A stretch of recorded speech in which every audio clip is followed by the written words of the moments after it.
Hi, this is the iFaith first video sermon of two on the book of Ecclesiastes. We're in our series on the wisdom literature. We've understood what that is. We've had a couple of talks from Job, a couple more from Proverbs, and now we come to Ecclesiastes, which is written by Solomon or by someone who's adopting the character of Solomon. It's a beautiful book. It's a hard-hitting book. Often it's very moving to those who feel empty, who are seeking God. And certainly it's not to be missed. I'll be reading from a version of an Old Testament scholar. His name is Murphy. This version may be a little bit different to yours, but I don't think that will really matter. And I'm going to read much of chapter 1, and then we'll just have a few other verses after that. And let me explain one thing. You'll hear the word Kohelet. I'm changing that to assembly leader because Kohelet means the leader of the congregation. So I'll change that word, even though it's the correct Hebrew word. I'm going to make it into English. You're okay with that, right? Okay. So we read this. The words of the assembly leader, son of David, king in Jerusalem. Vanity of vanities, says the assembly leader. Vanity of vanities, all is vanity. All is meaningless, in other words, all is empty. What profit does one have for all the toil with which one toils under the sun? One generation goes and another comes, while the earth stands forever. The sun rises and the sun sets. To its place it hastens there to rise. Going to the south, turning to the north, turning goes the wind, and upon its rounds the wind comes back. All the streams go to the sea, but the sea is never filled. To the place that they go, there the streams keep going. All words are wearisome. There's nothing one can say. The eye is not satisfied by seeing, nor the ear filled by hearing. What has been is what will be, and what has been done is what will be done. There's nothing new under the sun. If there is something about which one says, look, this is new, it existed already in ages that have gone before us. There is no memory of those in the past, of those in the future. There will be no memory among those who will come afterwards. The introduction to Ecclesiastes. And we have this tedious repetition, oppressive repetition. Days, sunrise, sunset, the days go by, the years go by, the generations go by, and we won't be remembered. You won't be remembered. What is really worthwhile? Under the sun, as he says, everything is wearisome. This is not the language of Proverbs. That's much more optimistic. Nor is it the language of Job, although there is a similarity I'll explain in a moment. One of the key words in the book of Ecclesiastes is the word emptiness, Hebel in Hebrew. Hebel appears 38 times in these 12 chapters. Emptiness, vanity, meaninglessness. And that is life without God, because apart from God, ultimately, everything is meaningless. Now, in Ecclesiastes, we find a perspective almost the opposite of Job and his friends. They believed that God would soon reward or punish every action. So you know if you're doing well because life is good, you must be pleasing God if you're prosperous. And if bad things happen, so they thought, then you've fallen out of favor with God. They wanted to know where they stood with God. And so they imagined that God was controlling everything more than he really was. They imagined that God was too near, too close. The word in theology is immanent. Immanent. God is immanent. Well, yes, he's in our world and he's close to us. But how much does he control or micromanage? Now, in Job, remember, that's that perspective. But in Ecclesiastes, as we'll see, it's the opposite. God seems so distant, you wonder, well, does he even care? Whatever's going to happen is going to happen. And, there's not much sense of a warm walk with God, like we saw in David's life. not here. So it's the opposite of Job's perspective. And yet both perspectives are unbalanced. Well, Solomon in Ecclesiastes is going on a search for meaning. What is worthwhile? And he has unlimited time, it seems, and certainly unlimited funds. And so he tries all kinds of things, from hobbies and activities to music and people, women. He tries so many different things, and he's trying to figure out what is worthwhile in life.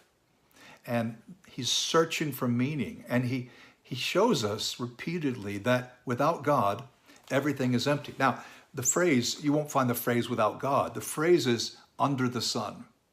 Of course, all the world is under the sun. But I think in Ecclesiastes, under the sun means life apart from God. And in this case, we are empty. Nothing fills us up. No pleasure, no learning, no activity. We're bored. There's a God-shaped hole in us. This is not in Ecclesiastes. This is Pascal. But there's a hole in every one of us. Our heart is empty. And until God fills it, because it's a God-shaped hole, we will not be fulfilled. We will be empty. You can see why this makes such a great group Bible discussion too. Now I want to ask you, should we strive to imitate these perspectives? I'm going to read a number of verses from Ecclesiastes going out of, I'll take them out of context actually. Just imagine if this was going to be our view of life. All is meaningless and a chase after the wind.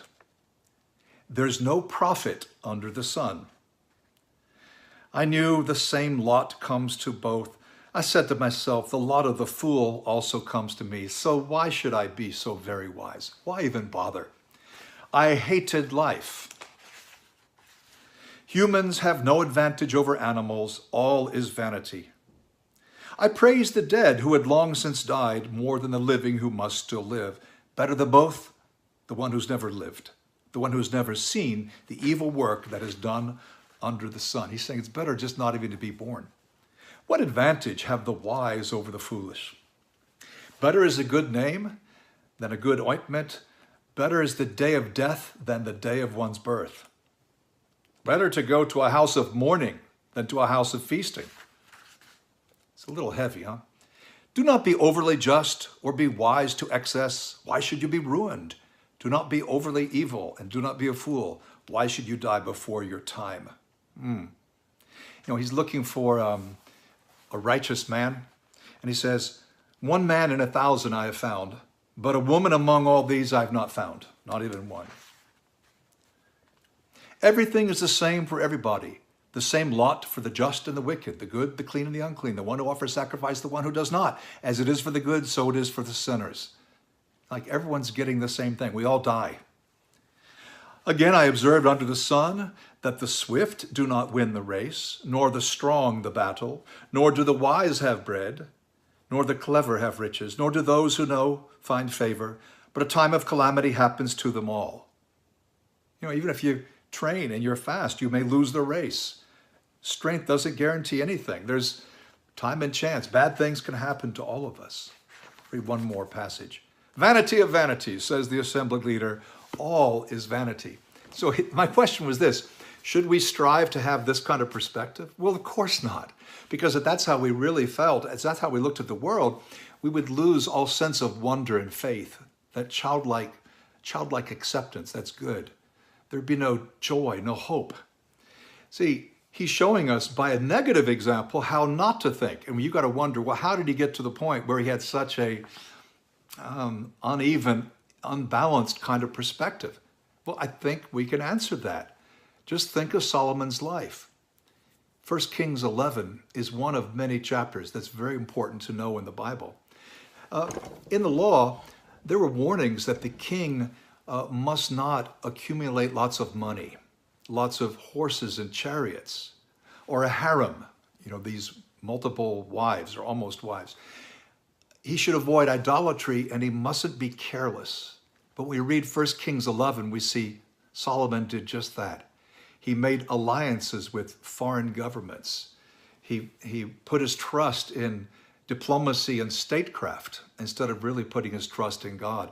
He had all these wives, and each wife had a different god, and he supported their gods because he supported their wives. So he was even supporting some of the horrible gods and goddesses for which the people of the promised land lost the land.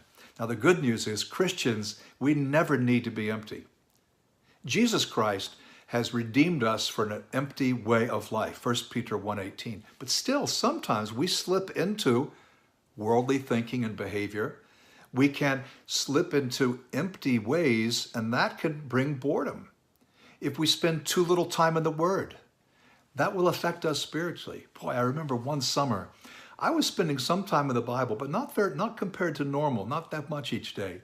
I was actually spending more time studying what the Buddha taught. That affected me. Not having the time in the Word, that affects us. Sexual sin has never been a blessing in my life. Has it been a blessing in your life? Unresolved relationship issues. That sick feeling when you see somebody at church, oh yeah, I should talk to him, I need to talk to her. If we have negative or critical attitudes towards church meetings, we will soon find ourselves feeling a kind of a boredom and emptiness. Too much time spent in leisure, recreation, entertainment. And our generation is all about pleasure, the pursuit of pleasure. That will make it difficult to enjoy anything. If we're not involved in bringing the Word to the world, if we're not involved in outreach, Christianity can start to feel unreal and untrue. We must give away our faith in order to have faith. Well, I've got a few points of application here, but I want us to remember that the pursuit of pleasure will get us nowhere. Fortunately, the book ends well. He makes the right conclusion at the end. We'll talk more about that next time. But let's get some application points. First, we must reject the lie that the world is meaningful without God. Many people want us to think that there are good reasons to live and be joyful, and without God, things can still be great. But Ecclesiastes shows us that under the sun, without God, no, nothing is ultimately meaningful. Second, let's deepen our spiritual lives. Anytime we start to feel boredom or we're drifting, but if we ever feel any boredom, it's time to draw close to God. That should not be part of the life of a Christian. Third, let's thank God that Christ has redeemed us from emptiness. Fourth, as we try to perceive God, as we try to discern the hand of God, to see what God is doing, to understand God's ways, let's avoid the errors of Job and Solomon. Job's thinking that God is so close, he's monitoring everything, and actually God gives us space. He gives us free will. He gives us time. But the opposite error is no better. And that's to think, well, God is in heaven and I'm down on earth, and so what does he have to do with me? Does he really even care about me? Well, yes, he does. He does care. But he's not so far away, but he's not so close. He's where he should be. Of course, I love that saying, if God feels far away, guess who moved? If God feels distant, guess who moved? Fifthly, let's use this material. Let's use Ecclesiastes in evangelism. Talk about emptiness. 100 years ago, a famous psychologist, Carl Jung, said that neurosis, the central neurosis of our time, is emptiness. Emptiness is the central neurosis. That's we're empty. We feel empty. And he's right, but without God, we feel empty. And let's learn the lesson. If you want to continue, read Deuteronomy 17, 14 to 20. In Deuteronomy 17, you'll find the regulations for the king, and you'll see that Solomon violated most of those. And it's when we violate God's word that then things become empty, become meaningless. Without God, living on our own terms, everything is meaningless. But with God, everything is meaningful. Our next message, the clock is ticking. See you then.